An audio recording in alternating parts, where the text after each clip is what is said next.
Buenos días, iglesia, ¿cómo están? Bendecidos.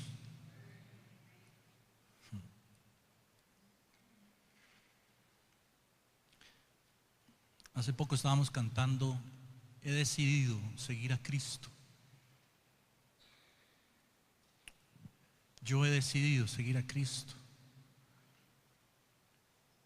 Si hay alguien aquí que no ha tomado esa decisión, hoy es el día. Hoy es el día. Hoy es el día. Me corresponde a mí empezar la serie, como ya vimos en los anuncios, acerca de los salmos. Específicamente vamos a empezar con el Salmo 32. Cómo el Señor trata con la vida de David. Y algo mencionó nuestra hermana Marta en el Ibet. David, aquel niño que había matado al gigante, héroe de Israel, que conquistaba a sus enemigos, rey que condujo al pueblo delante del arca de Dios, aquel hombre que era conocido como el dulce cantor de Israel porque en él había un corazón de adorador. Ese hombre en un momento dado se descuidó y cayó y pecó, y su pecado fue grande, su caída fue grande. Cuando el Señor lo confronta después de un tiempo, porque él por su propio cuenta, por su propia iniciativa no da el paso para arrepentirse, se da cuenta de su maldad, se da cuenta de las consecuencias que él ha estado viviendo por su pecado no confesado, y el Señor tiene un trato con él. Y en el Salmo 32 podemos conocer un vistazo de cuál fue la experiencia de David en esta situación. El propósito de este mensaje es entender las consecuencias que tiene el pecado no confesado en nuestra vida. ¿Cuál es la condición para ser perdonado? Entender cuál es la condición que como hijos de Dios debemos cumplir para ser perdonados. Y aparte de recibir el perdón, ¿cuáles son las bienaventuranzas, los beneficios que vienen con el perdón del Señor? Padre, te damos gracias por esta mañana, por esta oportunidad que nos das de estar en tu casa para exaltar, bendecir tu nombre, para buscar tu rostro, para escuchar de tu palabra, Señor. Que el pan del cielo que tú tienes preparado para hoy sea ministrado a través de tu Espíritu a toda nuestra vida, en nuestros corazones y en nuestro entendimiento, en Cristo Jesús. Gloria a Dios. Consecuencias del pecado no confesado. ¿Qué consecuencias tiene para un hijo de Dios? Porque aquí estamos hablando de un hijo de Dios, de alguien que ya tiene a Cristo en su corazón. ¿Qué consecuencias tiene para un hijo de Dios cuando comete pecado y no confiesa, lo guarda en su corazón? En el verso 3 y 4 del Salmo 32, David lo expresa así. Dice: mientras callé se envejecieron mis huesos en mi gemir todo el día, porque de día y de noche se agravó sobre mí tu mano, se volvió mi verdor en sequedades de verano. Primero, tal vez creemos que el pecado solo nos afecta a nivel espiritual, o podemos interpretar esto como una metáfora de que el salmista dice que se envejecieron mis huesos, hablando de una debilidad física. El pecado afecta nuestro cuerpo. Tarde o temprano, al Hijo de Dios, el pecado no confesado, poco a poco, empieza en nuestro corazón pero llegará el día, el momento en que nuestro cuerpo, nuestra vida física va a salir afectada. Hay una versión que dice así: mientras no confesé mi pecado, mi cuerpo iba decayendo, se iba debilitando. David sentía cómo su cuerpo se iba consumiendo y se sentía débil cada día más. En otra versión dice: todos los días, escuchen esto, todos los días que seguía orando, porque él siguió siendo rey, él siguió ministrando en el templo, porque a él le gustaba hacerlo. Todos los días que seguía orando sin confesar mis pecados. ¿Cuántas veces nos sucede a nosotros lo mismo? Sabemos que hemos fallado, sabemos que hemos pecado, venimos a la iglesia, levantamos manos y seguimos como si no hubiera pasado nada. Y sentimos donde el Espíritu nos redarguye, pero nos endurecemos. La debilidad que sufrió David también fue vista por otras personas, y por eso yo creo que esto no es una metáfora. En el Salmo 89, donde habla el pacto que tiene Dios con David, y empieza relatando todos los beneficios que Dios decidió darle a David, donde prometió que tendría descendencia en el trono para siempre. Sin embargo, a partir del verso 38 del Salmo 89 empieza a describir el trato que tiene Dios con su hijo a causa de su pecado.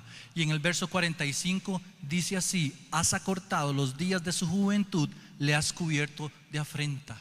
Los días de la juventud de David fueron acortados a causa de su pecado, y eso fue notorio a los demás. En el Salmo 31:10 David expresa: porque mi vida se va gastando de dolor y mis años de suspirar, se agotan mis fuerzas a causa de mi iniquidad y mis huesos se han consumido. La debilidad física, la enfermedad.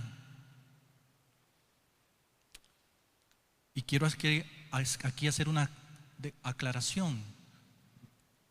La enfermedad no siempre es causa de pecado. No vaya a decir ahorita ahí donde va su hijo que está enfermo: ¿qué hiciste? No. Lo que estoy diciendo es que el pecado puede ser causa de enfermedad si no nos arrepentimos. Vemos el caso de Job, hombre perfecto, y que el mismo Dios declara la perfección de Job, y aún así lo somete a prueba. Quiero hacer esa aclaración. Debilidad física, agotamiento, enfermedad. Primera causa. Segunda causa, la debilidad espiritual, por supuesto. Aquel verdor, aquella frescura, aquel amor, aquella intimidad que en algún momento tuvimos con Dios, se va secando, la vamos perdiendo, ya no tenemos la libertad de acercarnos a su presencia para orar. Incluso Lamentaciones 3:44 dice que el Señor se cubrió de una nube para que la oración no le llegara a él, para que la oración de su pueblo no llegara a él a causa de su pecado. El Señor se cubre en una nube para que nuestra oración no llegue a él a causa de nuestro pecado. Nos separa. El pecado en nuestra vida nos separa de la presencia, de la intimidad, de la relación cercana con nuestro Señor. Consecuencias del pecado no confesado: debilidad física, debilidad espiritual, enfermedad. Se acorta nuestra vida.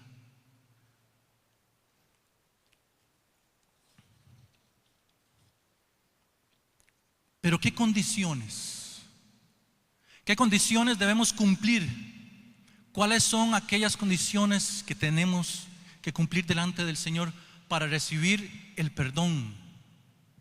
¿Cuáles son estas que el mismo salmista menciona? Por supuesto que vamos a recibir el perdón, pero ¿el perdón de qué?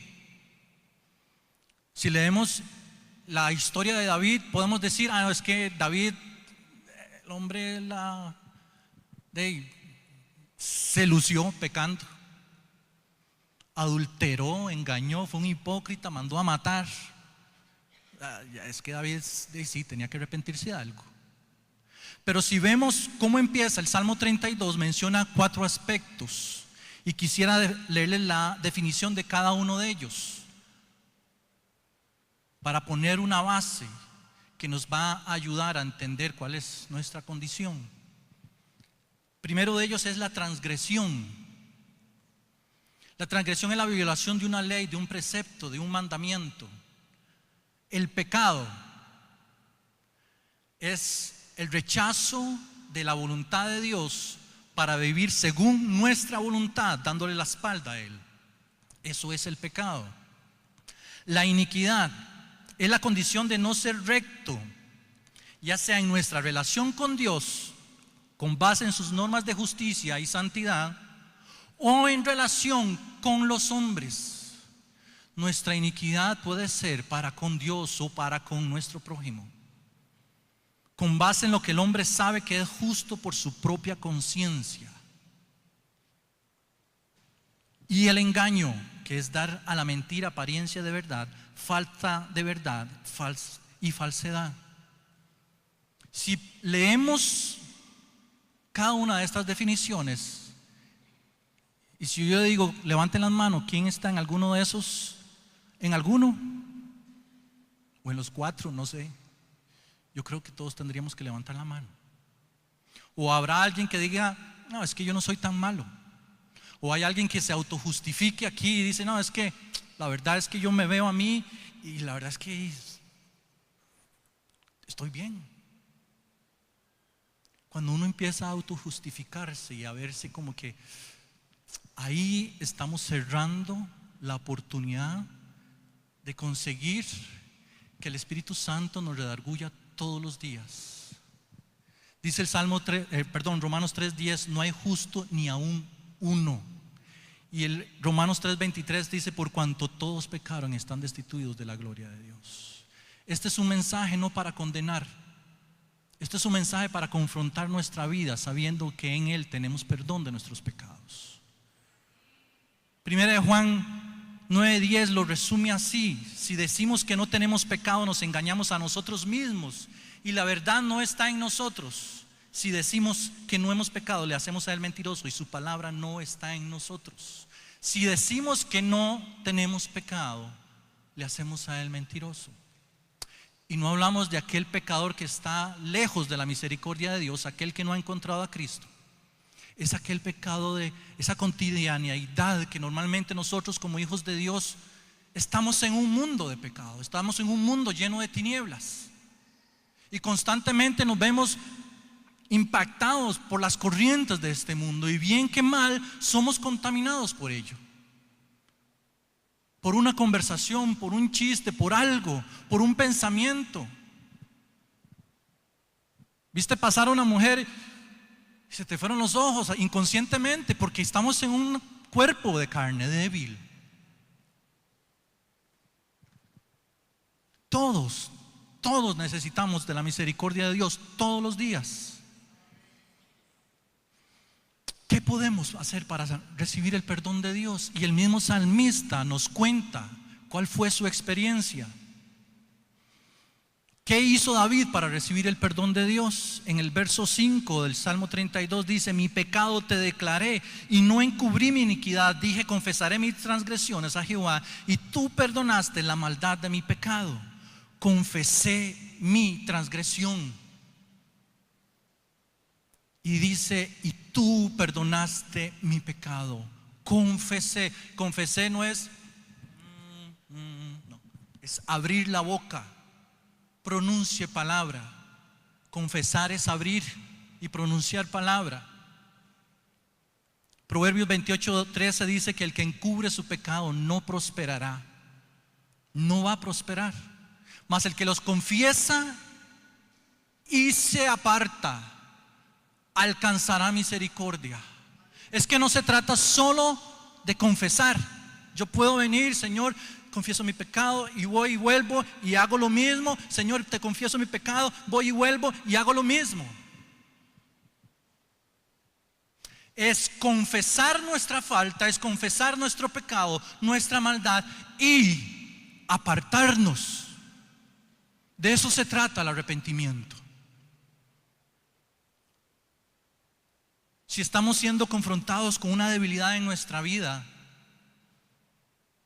que constantemente nos está haciendo caer, en Él hay poder para romper todas esas ataduras, y en Él hay poder para volver nuestra vida a Dios y cambiar nuestra forma de vivir. 1 Juan 1:9 dice que si confesamos nuestros pecados, Él es fiel. Él es fiel, iglesia. Jesús es fiel y es justo para perdonar nuestros pecados y limpiarnos de toda maldad. En Él encontramos el perdón. En su sangre, estábamos cantando, hay poder en la sangre. ¿Hay poder para qué? Hay poder para limpiar el pecado de nuestra vida. Hay poder para transformar nuestro corazón, para crecer día a día en nuestra relación con Dios. Hay poder en la sangre del Cordero para limpiarnos y para que Él nos limpie de toda maldad.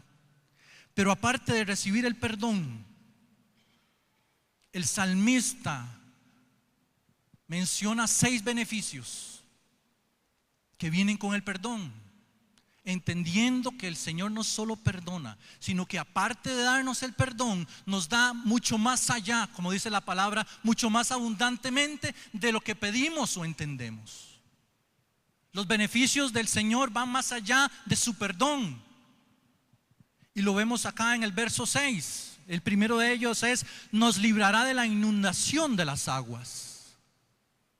Aquellas situaciones que se ven tan grandes que sentimos que estamos perdiendo el control, que afectan nuestra vida y no tenemos para dónde huir. En una inundación todo es afectado, y cuando pasa la inundación lo que queda es destrucción, muerte. Y el salmista dice que en medio de la inundación Él nos salvará. No que no habrá inundación, no que no vendrán aguas, sino que cuando vengan a nuestra vida esas situaciones difíciles que por nuestras propias fuerzas no podemos vencer, ahí estará el Señor para librarnos. Isaías 43:2 dice: cuando pases por las aguas no te anegarán, y cuando pases por los ríos no caerás ahogado. Vamos a pasar, pero el Señor estará ahí con nosotros. Segundo beneficio: Dios será nuestro refugio. ¿Y qué entendemos por refugio? Si leemos la historia del pueblo de Israel, era un pueblo de guerra, constantemente en batalla. Y para ellos tenían muy claro la imagen de un fuerte, de una fortaleza, de un refugio en donde eran salvados de sus enemigos. Y el Salmo 121, David lo proclama de esta manera: alzaré mis ojos a los montes. ¿De dónde vendrá mi socorro, mi auxilio, mi ayuda? ¿De dónde? Y él mismo responde por su propia experiencia: mi socorro viene de Jehová, aquel que hizo los cielos y la tierra. Él es mi socorro. Él guarda mi alma, Él guarda mi salida, mi entrada. El sol no me fatigará de día ni la luna de noche, porque Él ha sido y Él es mi refugio. Salmo 18:2 dice: Jehová, roca mía y castillo mío y mi libertador, Dios mío, fortaleza mía, en Él confiaré, mi escudo y la fuerza de mi salvación, mi alto refugio. Salmo 61:3 dice: porque tú has sido mi refugio y torre fuerte delante del enemigo. Salmo 71:3: sé para mí una roca de refugio a donde recurra yo continuamente. Tú has dado mandamiento para salvarme, porque tú eres mi roca y mi fortaleza. El Señor no solamente es refugio a nuestra vida, sino, dice la palabra, que Él da mandamiento para que traiga salvación a nuestra vida. A sus ángeles mandará cerca de ti para que te guarden en todos tus caminos y para que tu pie no tropiece en piedra. Él manda a sus ángeles para que nos salven. Promesa de Dios para su pueblo. Es la misericordia continua, derramada, desbordante de parte del corazón de un padre que nos ama con amor eterno para sus hijos. Refugio en medio de la tormenta, salvación. Nos guardará de la angustia, entendiendo angustia como un temor opresivo sin causa precisa. ¿Cuántas veces nos hemos sentido angustiados por la situación que usted quiera mencionar? Póngale el nombre que quiera. Con un hijo, con una hija, con esposo, la esposa, con un tema laboral, con la situación económica, por un tema de salud, por un problema en nuestro matrimonio. Sentimos que nuestro corazón se angustia, se encoge, hay temor en nuestra vida porque no sabemos qué traerá mañana, cómo voy a salir de esto. Pero en medio de la angustia el Señor se acuerda de nosotros y no nos deja solos. Él vivió en esta carne y tenemos un sumo sacerdote que sabe compadecerse de nosotros, dice la palabra. Salmo 50:15 dice: e invócame en el día de la angustia, te libraré y tú me honrarás. Salmo 107:13 dice: luego que clamaron a Jehová en su angustia, los libró de sus aflicciones. 138:7 de los Salmos: si anduviere yo en medio de la angustia, tú me vivificarás. En medio de la angustia, en medio del temor, ahí está la presencia de Dios guiándonos, dándonos la solución, guiando nuestro camino. Él no nos deja solos. Cuarto beneficio, verso 7: Dios nos rodeará con cánticos de liberación. ¿Cómo podemos interpretar esto? Podemos ver un ejemplo en Éxodo 15. Es un ejemplo, nada más. Cuando el pueblo de Israel viene huyendo del ejército de Faraón, ejército poderoso, con hombres de batalla, con carros, con caballos, que querían literalmente venir y destruirlos. Cuando el pueblo de Israel ve cuando el mar rojo cae sobre su poderoso enemigo, no hay en ellos otra consecuencia en su corazón. Más que decir, en el verso 1 y 2 empieza así en Éxodo 15: cantaré yo a Jehová porque se ha magnificado grandemente, ha echado en el mar al caballo y al jinete. Jehová es mi fortaleza y mi cántico, y ha sido mi salvación. Él es mi Dios y alabaré a Él. En medio de la prueba Él viene y nos da un cántico de liberación. Incluso en los momentos en que nos vemos angustiados, en donde no vemos la salida, tenemos la capacidad por medio del Espíritu Santo de que en nuestro corazón, como dice la palabra, fluyan ríos de agua viva y haya un cántico de alabanza para nuestro Rey. Porque nuestra vida no se basa en que si estoy bien o estoy mal, en que si tengo trabajo o no tengo trabajo, en que si estoy enfermo o si tengo salud. Se basa en que tengo un Cristo vivo, que tengo un Padre en el cielo que se compadece por mí y que Él me ha dado salvación, y por eso yo le canto, por eso yo le alabo todos los días.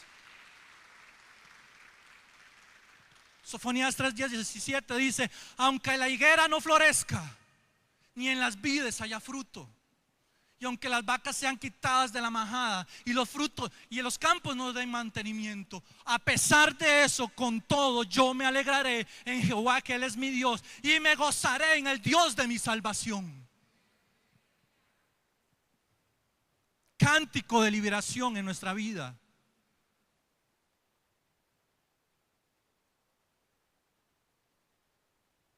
Por eso cuando la iglesia viene, creemos que es un rito más. Debemos entender que lo que hacemos aquí es porque hay un cántico de alabanza y adoración en nuestro corazón, reconociendo la obra de Dios en nuestras vidas. Por eso levantamos las manos, por eso cantamos, por eso hay estos instrumentos, porque queremos cantarle a Él, queremos gozarnos delante de su presencia. Cántico de liberación. Quinto beneficio: Dios nos hará entender y nos enseñará el camino que debemos andar.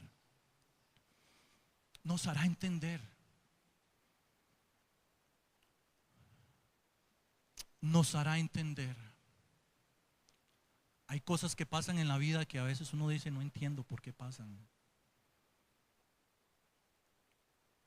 Pero si escudriñamos las escrituras, Dios nos da luz para entender las cosas. Incluso cuando creemos que es algo malo. Nos hará entender. Lo invito para que en su casa lea Proverbios capítulo 2. Desde el punto de vista de esto que menciona el verso 8 de Salmo 32, cuando dice que nos hará entender y nos enseñará el camino que debemos andar. Voy a leer algunos versos del Proverbios 2, dice así: es el que guarda las veredas del juicio y preserva el camino de sus santos. Entonces entenderá justicia, juicio y equidad y todo buen camino. Entenderás todo buen camino. Cuando la sabiduría entrara en tu corazón y la ciencia fuere grata a tu alma, la discreción te guardará, te preservará la inteligencia para librarte del mal camino. La palabra de Dios dice que hay caminos que al hombre le parecen rectos, ¿verdad? Pero que su final es camino de muerte. Hay apariencia a veces de que hay algo bueno. Ah, sí, me parece. Y el Señor nos libra de eso.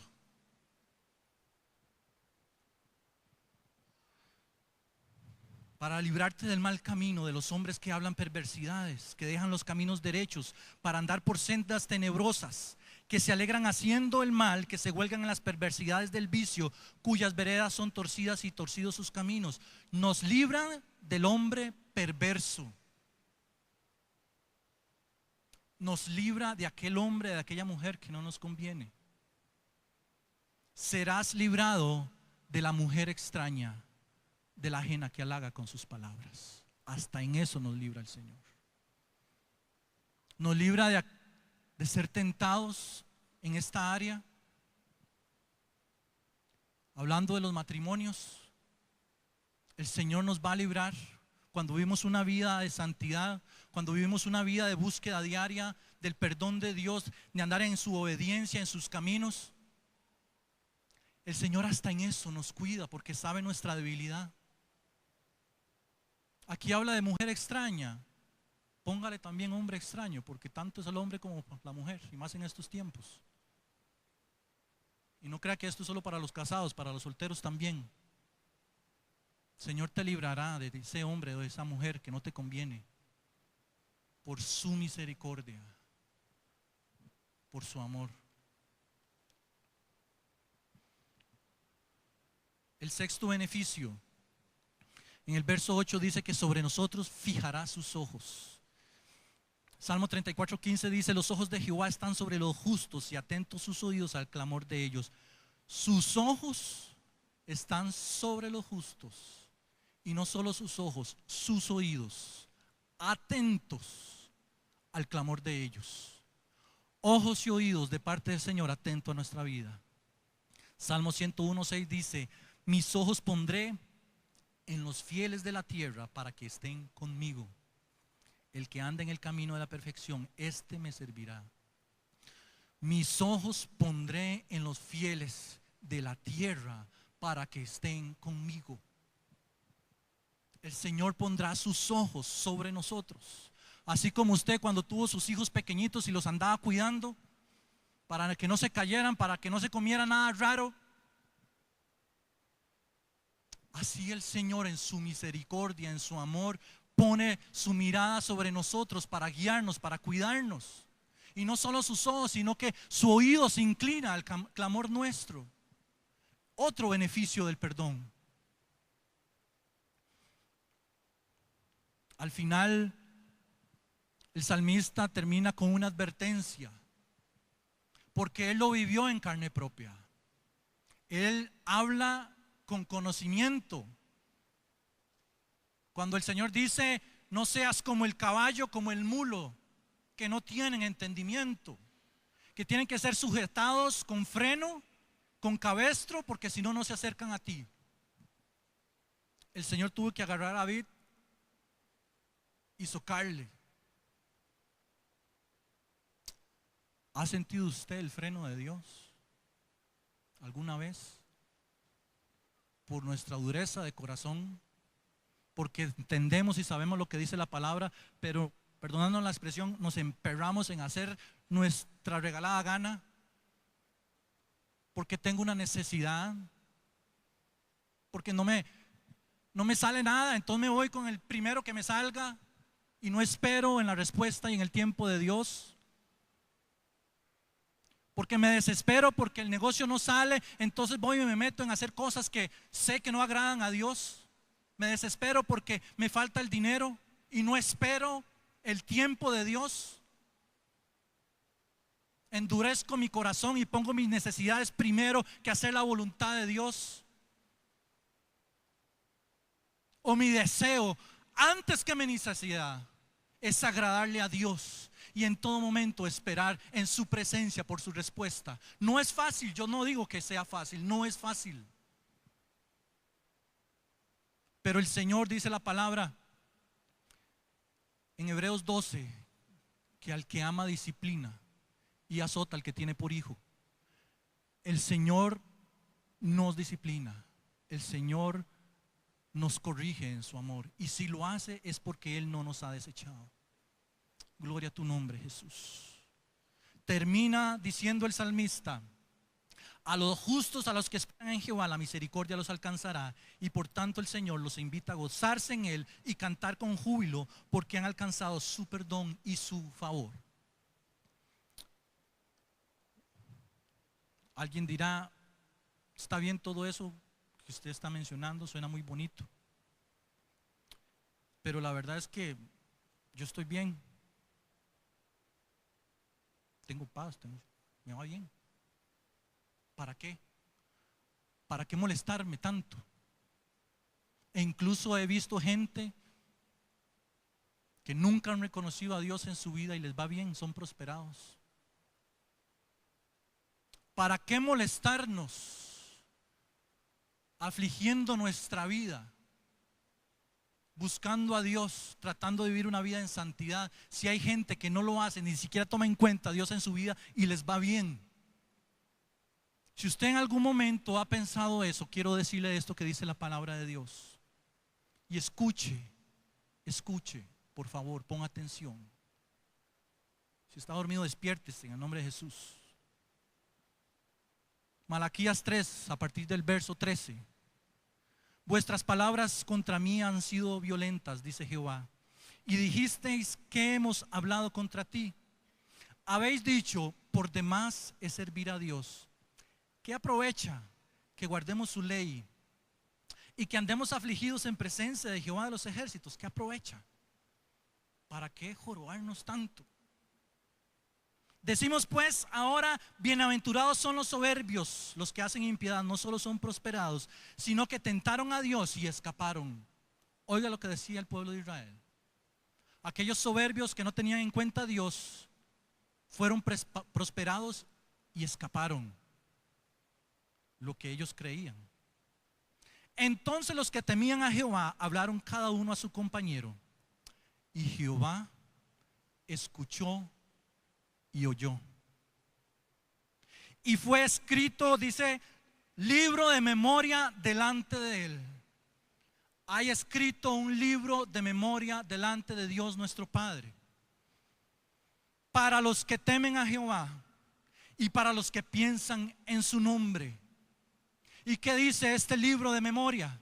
Serán para mí especial tesoro, ha dicho Jehová de los ejércitos, en el día en que yo actúe. Los perdonaré como el hombre que perdona a su hijo que le sirve. Entonces os volveréis y discerniréis la diferencia entre el justo y el malo, entre el que sirve a Dios y el que no le sirve. Hay un libro de memoria escrito en el cielo delante de Dios nuestro Padre, diciendo: ustedes son especial tesoro para mí.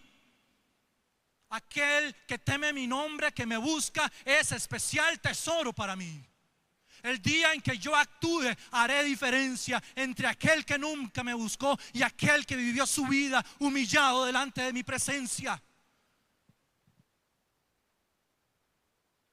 Capítulo 4. Porque aquí viene el día ardiente como un horno, y todos los soberbios y todos los que hacen maldad serán estopa. Aquel día que vendrá los abrazará, ha dicho Jehová de los ejércitos, y no les dejará ni raíz ni rama. Mas a vosotros, los que teméis mi nombre, nacerá el sol de justicia, y en sus alas traerá salvación, y saldréis y saltaréis como becerros en la manada. Para vosotros nacerá el sol de justicia. Vendrá un día terrible y que está pronto, en que mucha gente correrá tratando de huir de la ira de un Dios santo que viene a castigar la iniquidad y el pecado de la humanidad, y no podrán hacerlo. Mas aquellos que hemos confesado su nombre también correremos. Vamos a correr, pero no para huir de un Dios lleno de ira, sino vamos a correr hacia nuestro Padre, a abrazarlo por toda la eternidad, a vivir con Él, a recibir la recompensa que Él nos prometió por andar siempre humillados delante de su presencia. Hay promesa de Dios. En esta mañana hay promesa de Dios para nuestras vidas. El Señor ha hablado claramente esta mañana y nos confronta nuestro corazón. Si usted ha estado autojustificándose, es tiempo de pedir perdón. Es tiempo de pedir perdón y humillarnos delante de la presencia de Dios, diciendo: Señor, perdóname. Como aquel publicano decía: Señor, sé propicio a mí que soy pecador. Sé propicio a mí. En mi debilidad no puedo. Señor, te necesito.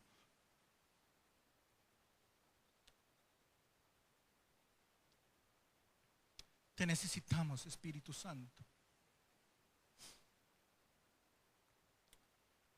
Los invito a ponerse de pie y a meditar en esta palabra.